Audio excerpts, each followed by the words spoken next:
ಮಹಿಳೆ ಮೇಲೆ ಹಲ್ಲೆ ನಡೆಸಿ ಚಿನ್ನಾಭರಣ ದರೋಡೆ, ಆರೋಪಿ ಬಂಧನ.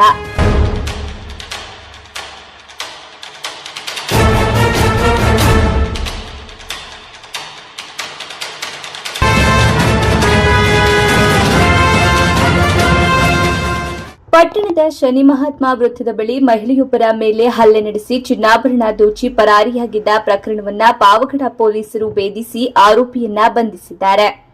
ಜುಲೈ 2ರಂದು ಸಂಜೆ ಸುಮಾರು 5:30 ವೇಳೆ ಆಂಧ್ರಪ್ರದೇಶದ ಮಡಕಶಿರ ಪಟ್ಟಣದ ಖಾಸಗಿ ಗಾರ್ಮೆಂಟ್ಸ್ ಕಂಪನಿಯಲ್ಲಿ ಕೆಲಸ ಮುಗಿಸಿ ಸ್ವಗ್ರಾಮ ಪಳವಳ್ಳಿಗೆ ತೆರಳುತ್ತಿದ್ದ ನಾಗಲಕ್ಷ್ಮಿಯವರ ಮೇಲೆ ಬೈಕ್ನಲ್ಲಿ ಬಂದ ಅಪರಿಚಿತ ವ್ಯಕ್ತಿಯೊಬ್ಬ ದಾಳಿ ನಡೆಸಿದ್ದ.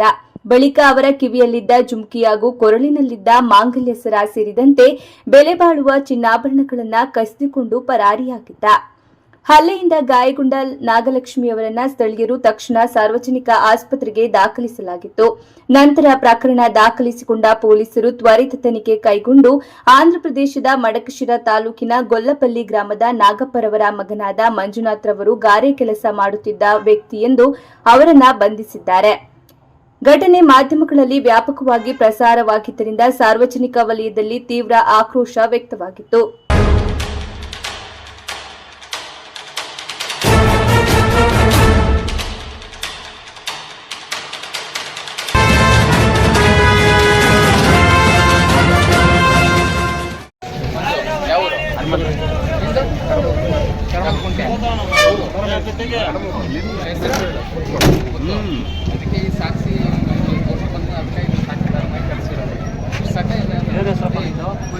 ಮಂಜುನಾಥ್ ತಂದೆ ಹೆಸರು ಯಾವ ಊರು?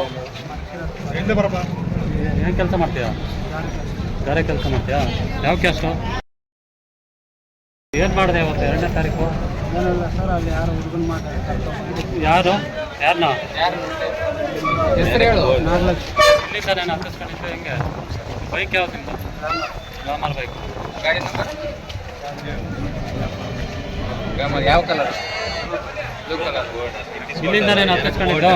ಎಲ್ಲ ಕರ್ಕೊಂಡೋದೆ ನೋಡುತ್ತೀಯಾ? ಬಾ.